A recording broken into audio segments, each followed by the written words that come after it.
In the winter of 1878, a traveling merchant named Jacob Hensworth arrived in Cedar Valley, Utah, carrying a leather satchel that would unveil one of the most disturbing family secrets in American frontier history.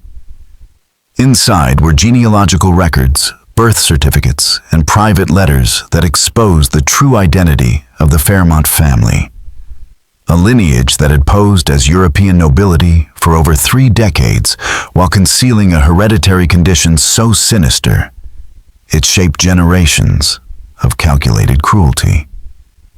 What Hensworth discovered in those isolated Utah mountains wasn't the stuff of ghost stories or folklore.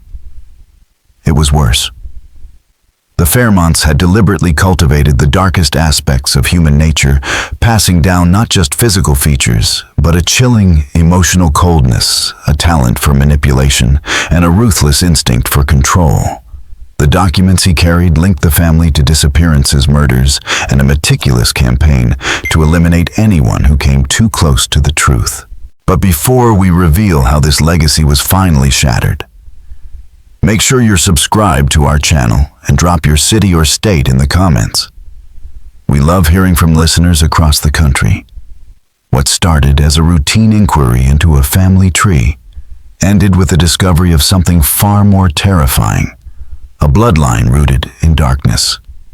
Cedar Valley in 1878 was a tight-knit farming community of around 400 people surrounded by red cliffs and high desert. Founded by Mormon pioneers in the 1850s, the town had grown into a thriving agricultural hub, with fields of wheat and barley, strong cattle businesses, and a close social structure centered on the local church.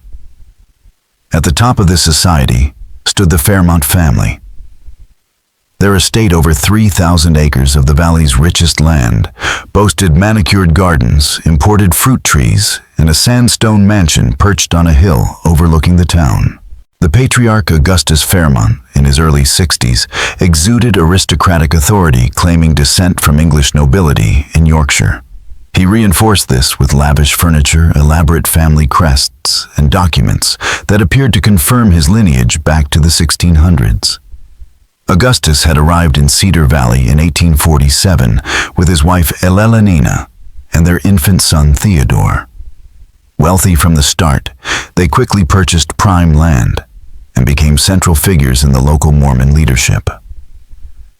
Elena, known for her beauty and social grace, led the Women's Relief Society and organized elegant gatherings.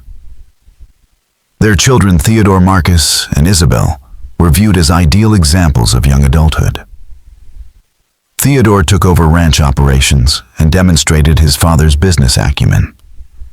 Marcus excelled in negotiations, securing high-value cattle contracts. Isabel married into a wealthy merchant family in Salt Lake City, further boosting the family's status. The third generation showed the same polish. Theodore's twins, Augustus Jr. and Victoria, along with Marcus's son Edgar, were bright, popular, and poised to continue the family's legacy. Locals often commented on the remarkable consistency of intellect, charm, and poise among the Fairmonts. But what truly set them apart wasn't just wealth, it was an uncanny immunity to the misfortunes others faced. While neighboring families endured illness, crop failures, and conflict, the Fairmonts thrived. Their children were robustly healthy, their businesses never faltered, and they always seemed to win legal and land disputes, often after their opponents were struck by inexplicable hardship. Most attributed this to good breeding. Few ever questioned whether the family's success was natural or engineered. The Fairmont influence extended beyond Cedar Valley. Augustus maintained ties with business partners across the Western Territories. The family's ventures took them to Salt Lake City, Denver, even San Francisco. These connections boosted the local economy, reinforcing their image as generous benefactors. So when Jacob Hensworth arrived on that cold February morning, no one saw it as anything unusual. He was a professional genealogist from Philadelphia, hired by a wealthy Eastern family to trace ancestral claims tied to a large inheritance. His work had led him across the country, following records from colonial settlements to territorial outposts. What brought him to Cedar Valley was a strange inconsistency in documents from the capital. An estate in Pennsylvania worth over $50,000 was being claimed by multiple heirs, including someone named Augustus Fairmont of Cedar Valley. Hensworth had come to verify that claim. What he would uncover instead was a carefully maintained illusion, one that had allowed the Fairmonts to build a dynasty on secrets, shadows, and silence. As Jacob Hensworth's horse-drawn carriage rolled down the dusty main street of Cedar Valley, the scene around him was typical of most frontier towns: modest wooden homes, a general store, a blacksmith. But rising beyond them all was something that didn't belong. The Fairmont estate loomed like a European manor house dropped into the wilderness.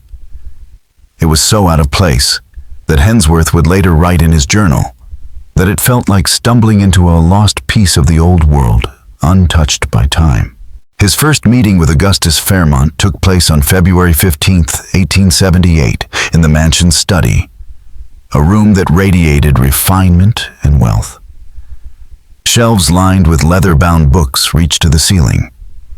Oil portraits hung in ornate gilded frames, and a polished mahogany desk commanded the center. Augustus, the very picture of nobility with silver hair and aristocratic bearing, greeted Hensworth warmly, offering imported brandy and a portfolio of family records. For a while, everything unfolded as expected. Augustus presented genealogical documents, birth and marriage certificates, letters with English parish seals, even a detailed lineage tracing the Fairmonts back to Yorkshire landowners. At first glance, it was a compelling case for Augustus's inheritance claim. But Hensworth, trained to spot forgeries, noticed troubling inconsistencies. Paper supposedly from the 18th century was suspiciously uniform in quality. Official seals bore spelling errors. Most telling of all handwriting across documents spanning generations appeared unnaturally similar, as though penned by the same hand. When Hensworth carefully raised his concerns, the shift in Augustus's demeanor was subtle but chilling. His words remained polite, but his eyes told a different story, cold, calculating, as if evaluating a threat. "Mr. Hensworth," he said smoothly, "you must understand that preserving family legacies sometimes requires creativity. Surely a man of your experience knows that the spirit of truth matters more than the letter." That evening, Hensworth was invited, commanded really, to dine with the entire Fairmont family. The dinner was extravagant, with fine china crystal and a level of formality rare even in eastern cities, let alone the Utah frontier. Augustus and Alelina presided over the table, joined by Theodore and Marcus with their wives and the younger generation. But it wasn't the opulence that unsettled Hensworth. It was the family dynamic. Every conversation seemed to carry hidden meaning, communicated through glances and carefully chosen words. When the topic turned to families who had left the valley or failed in business, the Fairmonts spoke with eerie detachment, as if human misfortune were merely strategic inconvenience. The most unsettling moments came from the 17-year-old twins, Augustus Jr. and Victoria. Their speech was precise, their manner unnervingly adult. They observed the adults with a quiet intensity that felt more like surveillance. When Alelina casually mentioned the death of a neighbor, Victoria responded without emotion. How unfortunate that Mr. Caldwell proved so inadequate to the challenges of frontier life. The tone was clinical, and the glance she exchanged with her brother sent a chill through Hensworth that no winter wind could rival. Later that night, Augustus invited Hensworth back to the study for more brandy and less pretense. With the doors closed, the veneer of civility began to wear thin. Augustus spoke candidly about the frontier as a place of survival and dominance. He spoke of families who had challenged the Fairmonts and suffered for it. Illness, crop failures, bad investments, none of it accidental. Success. Augustus said swirling his brandy belongs to those who adapt their moral framework to reality. I trust our documentation meets your standards. It would be regrettable if minor irregularities overshadowed the greater truth of our legacy. The threat was barely veiled, but it was the calm, matter-of-fact delivery that truly disturbed Hensworth. That night back at his boarding house, he found his satchel disturbed. No papers were missing, but everything had been slightly rearranged, and the window he'd latched was now ajar. The next morning, Mrs. Patterson, the elderly boarding house proprietor, told him she'd received an urgent message. Hensworth's mother in Philadelphia had fallen gravely ill. A Fairmont ranch hand had delivered the note urging him to leave immediately. But Hensworth knew his mother was in perfect health. He had a recent letter to prove it. The fabricated emergency wasn't just a crude attempt to remove him. It was executed with frightening speed and precision. Rather than confront the Fairmonts, Hensworth pretended to take the bait. He expressed alarm over his mother's condition and announced his departure. But instead of returning east, he quietly traveled to the county seat where official records were kept. What he found there would forever alter the course of his investigation and haunt him for the rest of his life. The truth in those records flatly contradicted the Fairmonts' carefully curated mythology. Their noble lineage, their origin story, their claims to English aristocracy, it was all a lie. And worse, it was a lie so well constructed, so deeply embedded in the fabric of Cedar Valley, that exposing it would mean unraveling far more than just a family history. It would mean challenging a legacy built not on bloodlines, but on fear manipulation and a calculated absence of conscience. Official immigration and land purchase records confirmed a stunning truth. The family that settled in Cedar Valley in 1847 had not been the Fairmonts at all, but the Fleers. Augustus Fleer acquired over 3,000 acres, using gold coins and bank drafts from various eastern banks, a financial trail that raised red flags hinting either at immense hidden wealth or illicit origins. But the deeper Jacob Hensworth dug, the more troubling the family's past became. Before arriving in Utah, a family matching the Fleer profile had been wanted for questioning in connection with a string of suspicious deaths in Missouri and Kansas during their westward migration. The pattern was consistent and chilling. In each town, the Fleers would settle and gain social footing, and shortly afterward, individuals who opposed them, whether in business or civic life, would suffer untimely accidents or illnesses. In Independence, Missouri, a merchant who refused to sell his store to Augustus Fleer was found dead in his home from what was ruled a heart attack, though neighbors insisted he'd been in excellent health. The store was soon sold at a severe loss to Fleer's family. In Lawrence, Kansas, a farmer contesting a land claim died when his horse threw him off a bridge. That same bridge was later found to have been deliberately weakened. It wasn't just adversaries who suffered. Entire families who posed a threat, either through social influence or knowledge that could unravel the Fleers' false identities, experienced relentless misfortune. Children became inexplicably ill. Crops failed despite perfect weather. Financial ruin followed trusted advice. And each of these tragedies conveniently advanced the Fleer family's position. The timing and selectivity of these misfortunes were too perfect to be coincidence. This was not chance, it was control, tracing their history even further back. Hensworth found that before they were the Fleers, they had operated as the Fallners in a small industrial town in Pennsylvania. Under that name, they'd been involved in numerous business ventures that consistently ruined their partners while enriching themselves. A disturbing pattern emerged: accidents, bankruptcies, family disasters, all clustered around anyone who stood in their way. To confirm this, Hensworth tracked down Sheriff Thomas Brennan, a retired lawman who had served that Pennsylvania town for decades. Over drinks in a Philadelphia tavern, Brennan described the Fallners in unsettling terms. They weren't just rich, he said. They were strategic, calculating, like generals running a silent war. Brennan explained how each family member played a role in manipulating their surroundings, children trained to observe and report, adults entering partnerships only to extract secrets. One moment stuck with him. Above all, he'd once overheard the family patriarch William Faulkner refer to their neighbors as breeding stock. His son had laughed not in jest, but in agreement. The Faulkners never crossed legal lines directly. Instead, they orchestrated situations that led their targets to self-destruct. Business rivals were subtly manipulated into bad deals or risky ventures. Political enemies were baited into scandal. Romantic competitors found themselves trapped in compromising situations. The Faulkners never pulled the trigger.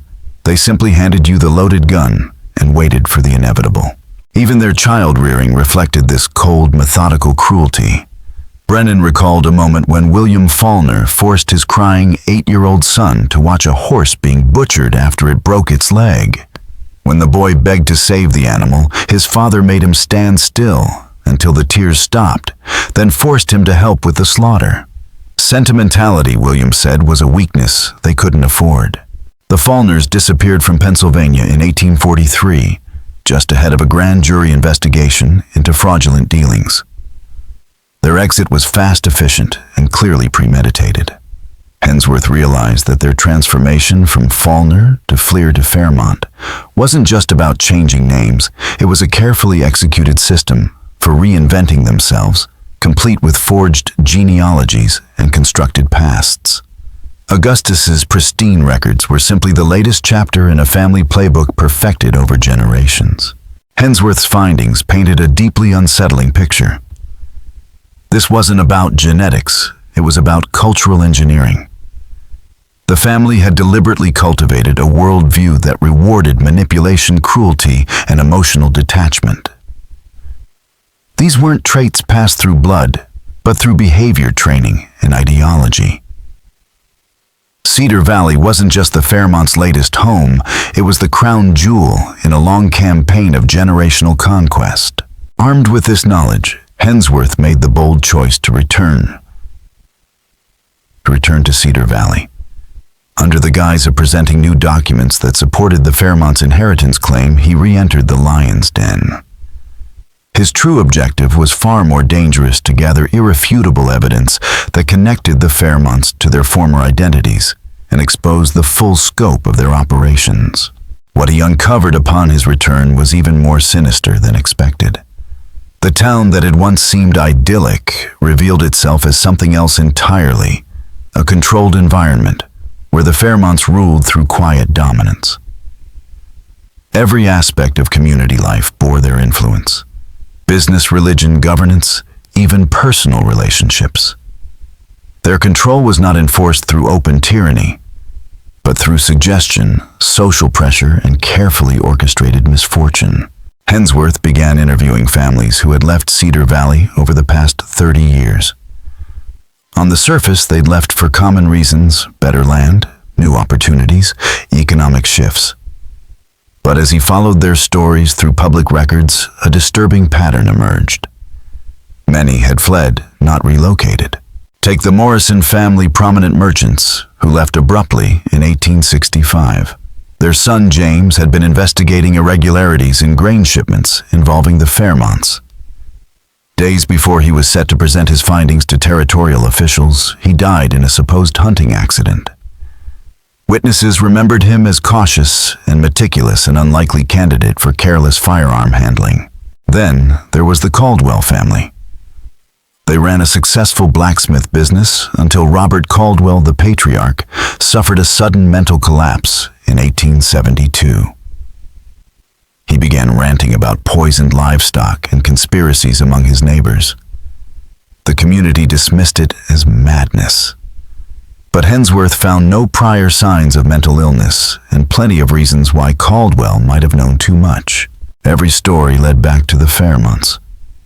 Every tragedy, every departure, every silenced voice traced to their silent machinery of control.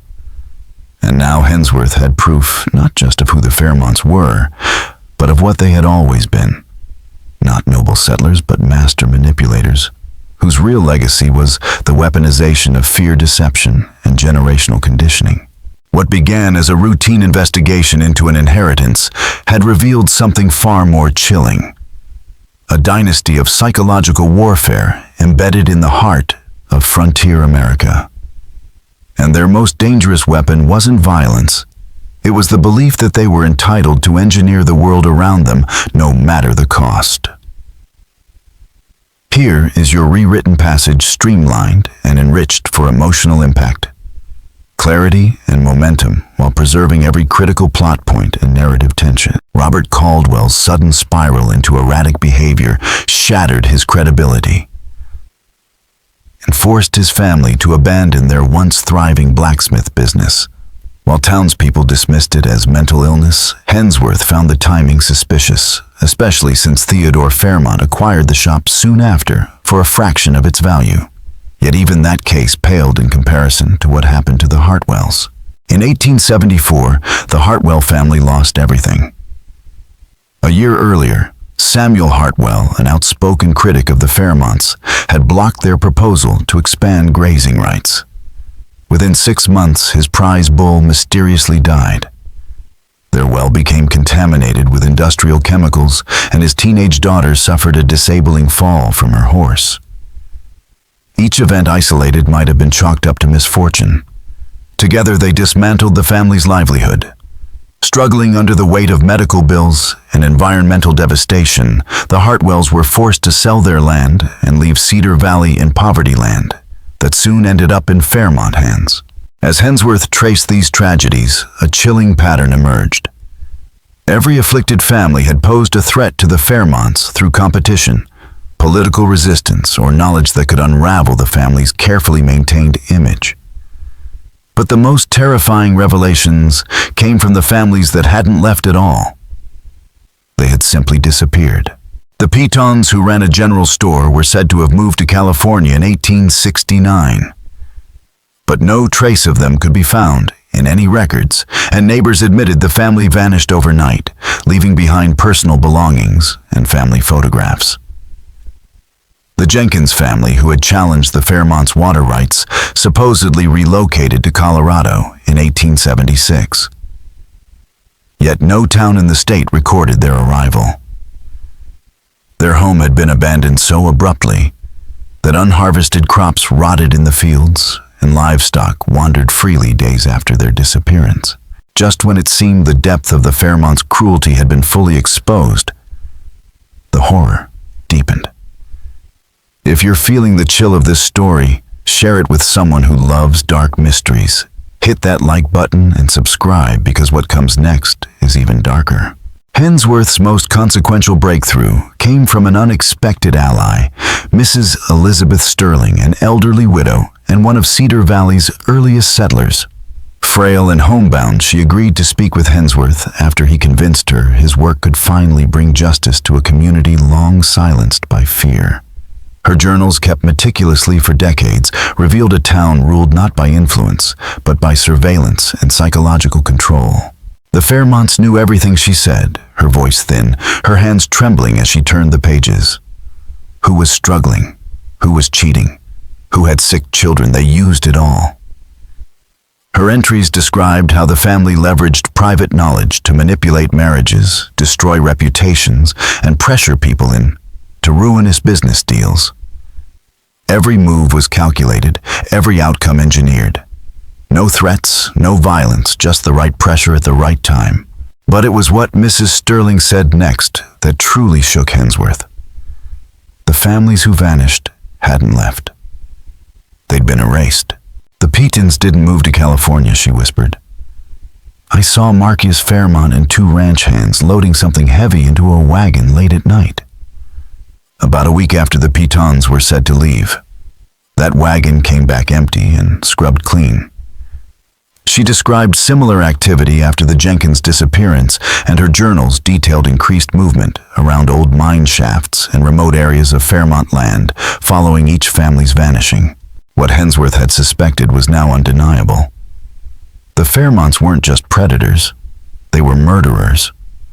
Cold, methodical, and invisible, serial killers who had operated with surgical precision for more than 30 years beneath the guise of civility and community leadership. It wasn't just the scale of their crimes that was horrifying. It was their success. They had killed without suspicion, controlled without question, and done so while cultivating an image of nobility and refinement. But as the truth crystallized, Hensworth began to sense that he was no longer working in the shadows. His second visit to Cedar Valley had become increasingly unnerving. His boarding room was searched again less carefully this time, as if the intruders wanted him to notice. Conversations with locals were cut short by the sudden appearance of Fairmont family members. More disturbing still, people he had interviewed began to retract their statements, claiming confusion or faulty memory. On the fourth night of his stay, Mrs. Patterson, the boarding house operator, approached him with visible anxiety. "Mr. Hensworth," she said in a hushed tone, glancing over her shoulder. "There's been talk. People say you're digging up old trouble. Trouble that should stay buried. I think it's best you finish your business here soon." That evening, a summons arrived. Augustus Jr., the poised and unsettling 17-year-old heir to the Fairmont legacy, delivered it personally. "My grandfather," he said in a voice smooth and rehearsed, "is eager to hear more about your findings. Particularly how far your research has gone and what conclusions you've drawn." His tone was polished, but his stare was cold, unnervingly steady. It was not an invitation, it was a warning. In that moment, Hensworth saw the full effect of the Fairmont's generational conditioning. Augustus Jr. carried himself with the unshakable authority of someone raised to command and intimidate. There was no hesitation in his manner, no trace of youthful doubt, only the predatory calculation of someone groomed to preserve the family's secrets at any cost. The trap was closing, and Hensworth now understood that exposing the Fairmonts wouldn't just be difficult, it might be fatal. Here is your rewritten passage tightened, clarified and enriched for suspense with emotional depth and narrative clarity, while preserving all the key developments. The dinner on February 23, 1878 was no ordinary social gathering. It was psychological warfare wrapped in civility. The entire extended Fairmont family was present, including several faces Hensworth had not seen before. From the moment he stepped into the candlelit dining room, it was clear this was not a meal, but a tribunal. He was not a guest. He was a target under collective evaluation. One by one, family members asked polite yet probing questions about his research, his conclusions, his clients, and what exactly he intended to do with the information he'd uncovered. The words were courteous, but the subtext was unmistakable. They knew. And they were measuring how dangerous he truly was. The way they communicated amongst themselves was what disturbed him most. Subtle glances, slight hand movements, and carefully phrased comments created a web of coded language. It was a choreographed performance, each person playing a role in a system clearly designed to neutralize threats. Hensworth realized he wasn't dealing with a dysfunctional family, he was dealing with an organization. Elenina Fairmont, the elegant family matriarch, wielded her charm like a scalpel.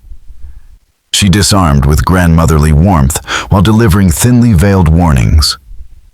"Mr. Hensworth," she said with a serene smile as she served dessert, "I do hope your time here has shown you what a close-knit place Cedar Valley is. We look after our own, and we're very protective of our privacy. I'm sure a man of your intelligence understands the importance of discretion when it comes to sensitive family matters." The younger Fairmonts were no less chilling. Victoria, only 17, spoke of community affairs with the cold detachment of a strategist. Edgar, at 15, demonstrated an unsettling grasp of psychological leverage. Their unnatural poise now made sense to Hensworth. This wasn't precociousness. It was training. The dinner culminated with Augustus making a formal offer. "Mr. Hensworth," he said, sliding a leather portfolio across the table, "I believe we can come to a mutually beneficial arrangement. You've conducted your research thoroughly. I can provide documents that will satisfy your client's questions regarding the inheritance.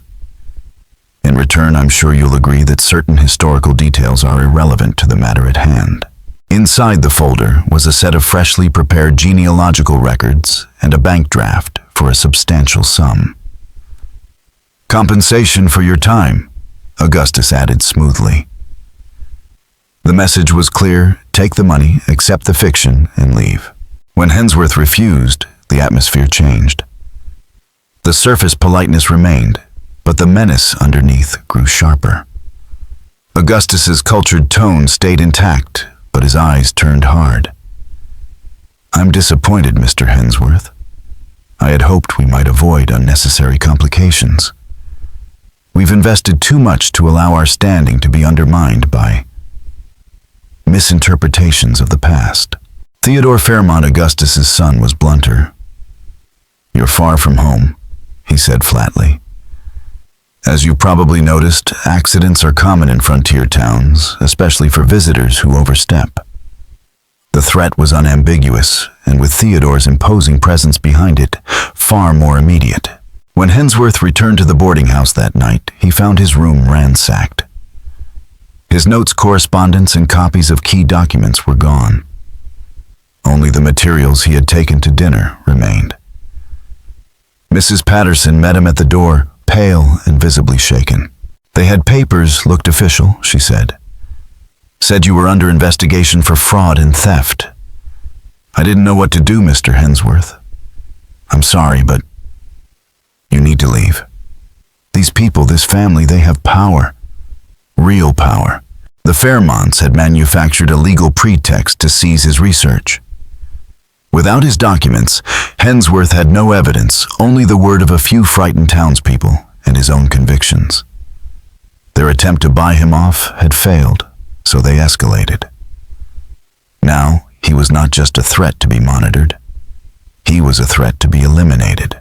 Yet instead of fleeing, Hensworth made what he later described as either the bravest or the most foolish decision of his life. He would make one final attempt to uncover indisputable proof. On the night of February 24th, 1878, under a full moon and biting winter wind, he slipped into the remote canyon bordering the Fairmont estate. Mrs. Sterling had mentioned suspicious activity near the old copper mine shafts, abandoned since the 1860s. That was where he would go. One shaft appeared recently disturbed its entrance, covered in rocks, but with telltale signs of recent movement. Using tools borrowed from Mrs. Patterson's shed, Hensworth pried open a narrow entrance. The first thing that hit him was the smell, the unmistakable stench of decomposition mingled with lime and chemicals meant to hasten decay. Lantern in hand, he climbed down into the shaft. What he found confirmed his darkest suspicions. The mine had been repurposed into a burial site. Carefully arranged remains, at least a dozen, lined the chamber floor. Items found among the bones told the story plainly: a child's shoe belonging to one of the Piton boys, a wedding ring once worn by Mrs. Jenkins, Samuel Hartwell's engraved pocket watch. The missing weren't missing. They had been systematically erased. More disturbing than the remains was what he found next.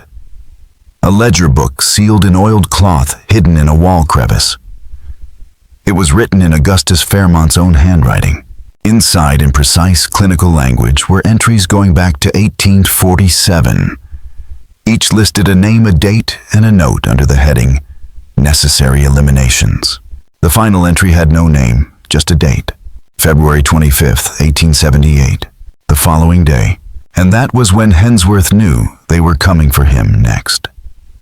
Here is your rewritten passage, carefully crafted for clarity, narrative drive, and emotional intensity, preserving all critical details while enhancing suspense and flow. Each entry in the ledger was coldly clinical name date of death method justification. It read less like a record of murder and more like a corporate logbook. There was no remorse, no hesitation, only calculations. Comamim. Robert Caldwell, March 15, 1872. Arsenic poisoning over 6 weeks. subject had uncovered irregularities in grain contracts and was preparing to contact territorial authorities. Elimination necessary to preserve family security. Jenkins family, August 3, 1876. Chloroform followed by manual strangulation. Family had obtained legal counsel in a water rights dispute. Elimination of entire household required to avoid litigation and precedent. James Morrison, October 12, 1865. Staged hunting accident using defective ammunition. Subject had compiled documentation of fraudulent shipping manifests. Elimination essential to protect government contracts. And on it went. Over 30 individuals, spanning 3 decades. Each death engineered to appear natural or accidental. Each motive boiled down to risk management. The Fairmonts weren't just eliminating threats, they had created a system, a chillingly efficient protocol for murder. Even more disturbing were the notations accompanying each entry. Assessments of risk versus reward, the financial implications of exposure, and detailed breakdowns of resources required for each operation. The Fairmont family had institutionalized murder. Lives were simply variables in an equation of power preservation. As Hensworth photographed page after page with a compact camera he had brought for documentation, he heard voices outside the shaft, measured precise, unmistakable. One of them belonged to Augustus Fairmont. The genealogist has proven more resourceful than anticipated, Augustus said evenly. His refusal to accept our offer, combined with the nature of his findings, constitutes a permanent threat to family security. This situation requires immediate resolution. The words struck like a bell in the dark. They had come to kill him. Hensworth, heart-pounding, moved quickly. He concealed the ledger and the photographic plates in a crevice deep within the shaft, covering them with rubble to avoid detection. Then, lantern in hand, he slipped into a narrow auxiliary tunnel that connected to another shaft. But the tunnel had partially collapsed, and as he crawled forward, a cascade of loose rocks betrayed his position. Footsteps echoed behind him. He turned just in time to see Augustus, flanked by his sons Theodore and Marcus, and 2 armed ranch hands. There was no rage in their eyes, only calculated inevitability. "Mr. Hensworth Augustus," said his voice calm, his tone almost regretful. "You've shown admirable resolve. But I'm afraid your investigation ends here. Your disappearance will be attributed to the hazards of exploring unstable mine shafts. A tragic loss entirely plausible, given the dangers of our terrain." What made the moment unbearably chilling was not the threat itself, but the way it was delivered with all the gravity of a business decision. No anger, no cruelty, just efficiency. Theodore, towering and composed, added, "We'll stage a cave-in. He was documenting the old mining tunnels and got caught in a collapse. The terrain will conceal the scene for months, long enough for decomposition to obscure the truth." Marcus, equally methodical, continued, "We'll need to dispose of his horse and gear, make it appear as though he departed town unexpectedly, maybe en route to Salt Lake." It was then Hensworth understood this had been done before, many times. The Fairmonts had protocols, scripts, logistics. This was not improvisation, it was practiced, perfected execution, and then salvation. A voice authoritative and echoing from above cut through the tension like a blade. "Augustus Fairmont, this is Territorial Sheriff Bradlin." Chaos exploded inside the shaft. Mrs. Sterling, frail, elderly, but brave, had followed Hensworth into the canyon, worried for his safety. Acting on her instincts and memories of what she'd seen over the years, she had contacted Sheriff Tom Bradley, a seasoned lawman from the territorial capital. He had arrived that very evening to investigate mounting reports of disappearances tied to Cedar Valley. His presence was a variable the Fairmonts hadn't accounted for. For the first time, Augustus's composure cracked. The quiet calculus in his eyes gave way to panic. The family had always operated under one guiding rule: never be caught in the act. Their power depended on secrecy, reputation, plausible deniability. And now here was law enforcement standing at the edge of their killing ground, ready to shine a light on 3 decades of darkness. The shaft echoed with urgency as the family members exchanged looks. Hensworth, bruised but alive, braced himself. The reckoning had begun. "I have a warrant for your arrest in connection with multiple missing persons cases. Come out with your hands visible and bring Mr. Hensworth with you unharmed." Sheriff Bradley's voice echoed through the canyon like a thunderclap. What followed was a tense, near-hour-long standoff, deep in the very mine the Fairmont family had used for decades to dispose of their victims. Now trapped in the grave they had built for others, they faced the first real threat to their empire of lies. Augustus attempted to negotiate, alternating between bribes, flattery, and quiet threats, but Bradley had come prepared. Deputies surrounded the area well-armed and trained, ready to stop any escape attempt. By the early hours of February 25, 1878, the Fairmont family's reign ended with their arrest. The evidence Hensworth had recovered, combined with the remains in the mine and the ledger that detailed 30 years of calculated murder, formed a case so overwhelming it shattered any illusion of innocence. What investigators uncovered next was even more damning. On Fairmont land, authorities found additional disposal sites along with a hidden laboratory used for developing poisons and chemical agents to accelerate decomposition. Secret compartments in the mansion concealed forged genealogies, fake identities, and letters linking the Fairmonts to similar operations conducted in Pennsylvania, Missouri, and Kansas, under different names, always the same pattern. But most disturbing of all were the detailed psychological files, profiles on every resident of Cedar Valley.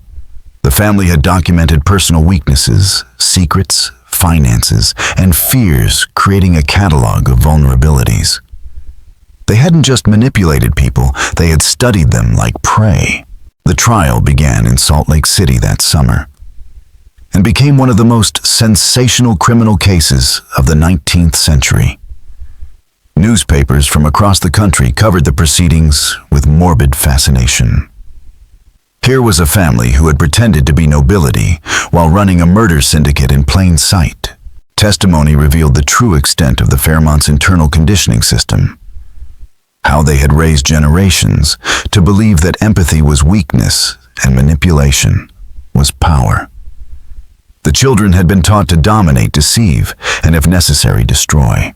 Augustus Fairmont took the stand with chilling composure. "We simply recognize truths that others ignore," he said. "Human society is a hierarchy. Those who cannot adapt are resources for those who can." He showed no remorse, only cold certainty that his actions were not crimes, but necessities of natural selection. Ella Lanina's testimony was equally horrifying. She described a structured program that began in early childhood, emotional desensitization exercises, and control punishment for compassion. Sentimentality, she said, is incompatible with survival. The younger Fairmonts testified with robotic detachment. Victoria, when asked if she regretted her role in the murders, replied, "I don't understand the question." They were obstacles. Removing them was rational. The verdict was decisive. Augustus, Ella Nina, Theodore, and Marcus were convicted on multiple counts of murder, conspiracy, and fraud. They were sentenced to death by hanging. The younger family members, though spared execution due to their age, were sentenced to life imprisonment. Efforts to rehabilitate them, reportedly failed years of conditioning, had left them incapable of remorse. The Fairmont estate was seized, its wealth divided among victims' families. The mine shafts were permanently sealed. A memorial was erected in Cedar Valley, listing the names of the dead, those who had vanished under the Fairmont's watchful eyes. Jacob Hensworth returned to Philadelphia forever changed. Once a genealogist, he now carried the burden of having exposed the darkest family network ever uncovered in frontier America. He dedicated the rest of his life to detecting forged genealogies and exposing families who used lies to hide their crimes. His 1879 book, The Fairmont Deception, a true account of America's most dangerous family, became a bestseller and cemented his legacy as one of the early pioneers of criminal psychology. His investigation laid bare the terrifying possibility that evil can flourish beneath the mask of civility, that cruelty, when taught and normalized, can take root in the very foundation of a family. The Fairmont case sparked debate that would echo for generations. Was their monstrous behavior the result of nature or nurture? The family claimed superiority by birth, but the evidence told a darker story. This was not genetic. It was engineered. Perhaps most terrifying of all was the implication that the Fairmonts were not alone. Their tools, false identities, psychological conditioning, strategic elimination, were too refined to be unique. What if other families just like them were hiding behind facades across the frontier? What if similar schemes had played out in other remote communities, quietly undetected? The American frontier, with its isolation, sparse law enforcement, and dependence on trust, had created fertile ground for predators. And the Fairmont family had exploited it masterfully.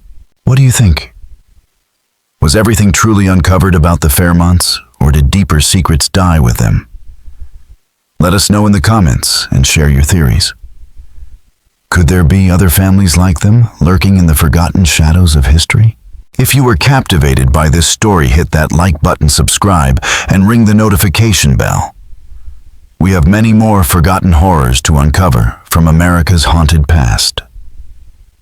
Until next time, stay curious and stay vigilant. Thank you all very much for watching my video until the end. I sincerely appreciate it, and I look forward to seeing you in the next video.